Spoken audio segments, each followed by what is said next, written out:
लिखा है सबलो वट मूले च सस्मारम गरुणम हरि। वृक्ष के नीचे बैठने से बुद्धि तो तेज होती है, विचार बड़े आम के वृक्ष के नीचे बैठने से वाणिज्य की बातें आएंगे, व्यापार कैसे बढ़ाया जाए। आम के वृक्ष क्या ये प्रभाव है, सुनिए ध्यान से।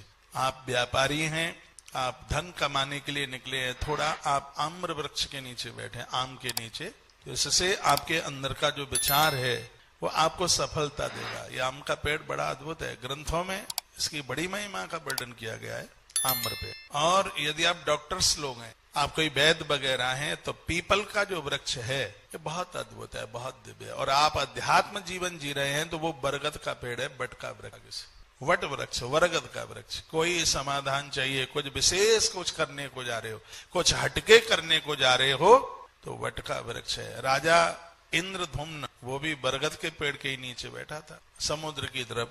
तो मन में विचार ही नहीं आया, स्वप्न में भगवान आ गए कि मुझ नील माधव को मंदिर में बैठाओ। राजा ने मंदिर का निर्माण कराया और दारुक प्रतिमा बनाई गई, वही तो आज जगन्नाथ भगवान के रूप में है। वो भी बट का ही तो पेड़ था, बरगद का पेड़।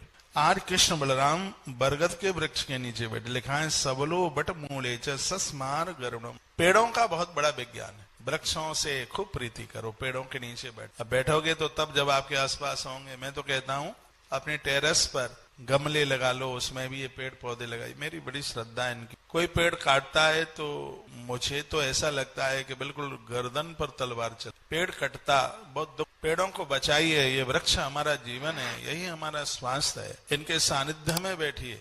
कहते हैं बेल वृक्ष के नीचे बैठकर भगवत स्मरण करने से घोर गरीबी का नाश। बेल के पेड़ का इतना बड़ा महत्व है। शिरडी के साईं बाबा नीम के पेड़ के नीचे बैठे और कहते हैं उसी वृक्ष के नीचे बैठे धुआं जलता था और वहां की राख जो जिसको देते उसके लिए कमाल हो जाता। वो नीम का पेड़ था। वो पूज्य निम्बार्काचार्य जी महाराज को भी सिद्धि नीम के पेड़ के नीचे ही मिली। महात्मा गौतम बुद्ध को सिद्धि पीपल के वृक्ष के नीचे भगवत साक्षात्कार हो गया। ये वृक्ष की ही तो बात है, पेड़ की, वृक्ष की। और वो भी वृक्ष ही था जिसके ऊपर बैठ करके भगवान ने मंत्रणा बनाई कि कालिये का मर्दन कैसे किया जा सकता है। वो भी वृक्ष ही था, कदम का पेड़। ये वृक्ष हमारी तरक्की के बहुत बड़े कारण हैं। पेड़, वृक्ष। वृक्ष इतना प्रिय न होता तो आंवले को नारायण स्वीकार न करते।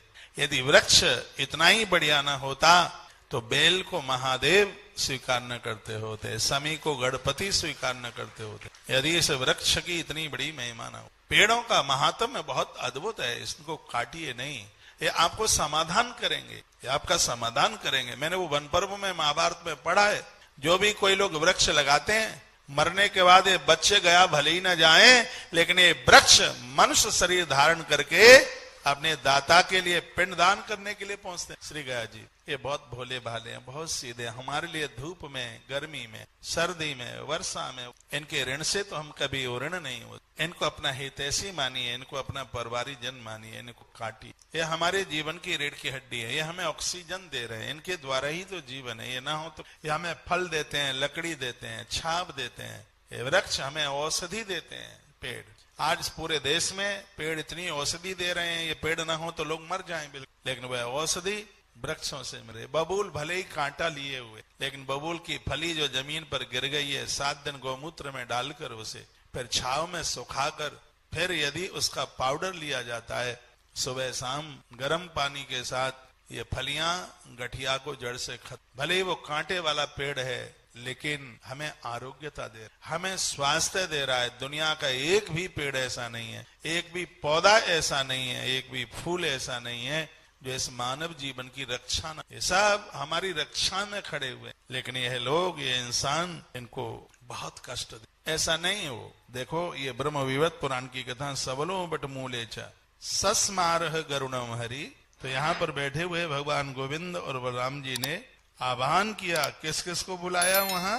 गरुण, क्षीर सागर और विश्वकर्मा, तीनों का आह्वान किया। समझ में आ रहा है? तो मैं आपको एक मैया कह रही थी महाराज जी कथा ऐसे समझ में आती है कि हृदय में बैठ जाती है। कौन सी मैया? थोड़ा हाथ उठा दो जिसके हृदय में रोज कथा बैठ जाए। और कथा ही तो बैठनी चाहिए, कथा अंदर बैठ जाए। बहुत लोग तो कथा में बैठ जाते हैं लेकिन कथा अंदर नहीं बैठ पाई। ये तो ऐसा ही हो गया कि खीर के पतीले में खीर नहीं बैठ पाई पेट में, लेकिन लोग खीर में बैठ जाएं। खीर अंदर बैठनी। हम कथा में भले ही न बैठ पाए, पर कथा हमारे अंदर बैठनी, कथा जीवन देती है। वो मुझे कथा सुना रही थी आज, बहुत पुरानी हमारी श्रोता है। कहते महाराज जी एक बार आपने वो बताया था कि रात भर कोई आदमी सिल्लियां ढोता रहा और रात में बर्फ में वो मरा नहीं, सुबह जिंदा निकला। वो आपने कभी कहीं आप किसी की कथा में गए थे तो वहां आपने ये बड़ी अच्छी सी कथा कहा, एक बार मैं फिर सुनाई देता हूं, ध्यान में आ गया, उसे ध्यान दिला करके। बात ऐसे है कि जो लोग मेहनती होते हैं मौत भी उनके सामने परास्त हो, इसलिए मेहनती बनिए।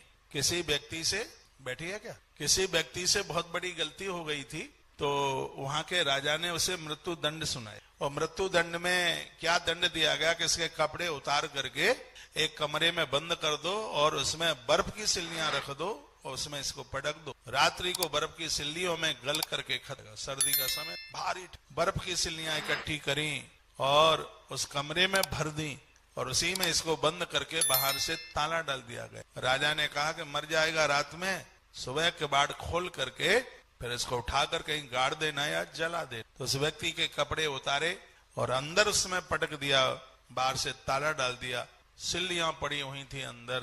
रात भर वो वहां रहा, ठिठुर रहा था, कांप रहा था, सोच रहा था कि मैं क्या करूं। तब उसको एक प्रवचन याद आ गया किसी महात्मा की कथा में। ये कथाएं हम और आप क्यों सुनते हैं? आपको कथावाचक तो बनना नहीं है, फिर कथाएं क्यों सुनते हैं? जरूरत पड़ने पर ये कथाएं अपने आप याद में आ जाती हैं, वैसे भले ही सुन के इसको। तो प्रवचन में उसने क्या सुन रखा था? प्रवचन में उसने सुन रखा था कि जो लोग मेहनती होते हैं मौत भी उनका सामना नहीं करती, उन्हें छोड़ करके चली जाती। अब वो व्यक्ति सोच रहा है कि मौत तो मेरी निश्चित है, ठंड इतनी है, बर्फ की सिल्लियों में पड़ा हूं, करूं तो करूं क्या? गुरु जी ने कहा था कि यदि मेहनत होगी तो मौत परास्त हो जाएगी, लेकिन अब मैं यहाँ मेहनत क्या करूं? यदि बाहर होता तो कुछ मेहनत करता तो जीवन बच जाता। उसके दिमाग में एक बात आई और उसने शुरू कर दिया, क्या? बर्फ की सिल्लियां इधर से उठा के उधर फेंकता है, उधर से उठाकर उधर फेंकता है। पूरी रात भर सिल्लियां उठा उठा करके फेंकता रहा।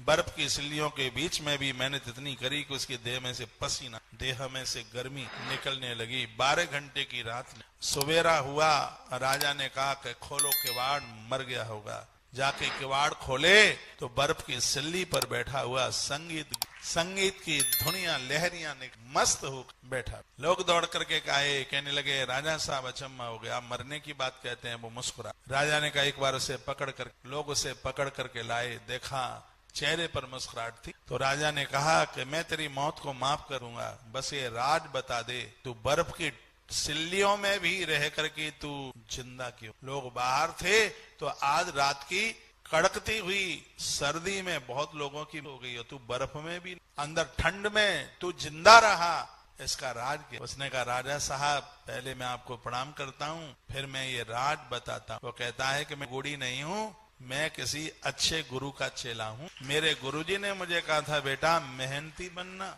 जो मेहनत करते हैं मृत्यु भी मत्था टेक के चली जाती है, मौत भी उसका कुछ बिगाड़ नहीं। आपने मेरे कपड़े उतरवा करके मुझे कमरे में बंद कर दिया, मुझे गुरुजी के शब्द याद आए, गुरुजी की प्रेरणा वो मेरे पास में थी। मैंने सोचा मैं यहाँ क्या मेहनत करूं, और तो कोई काम मिला नहीं।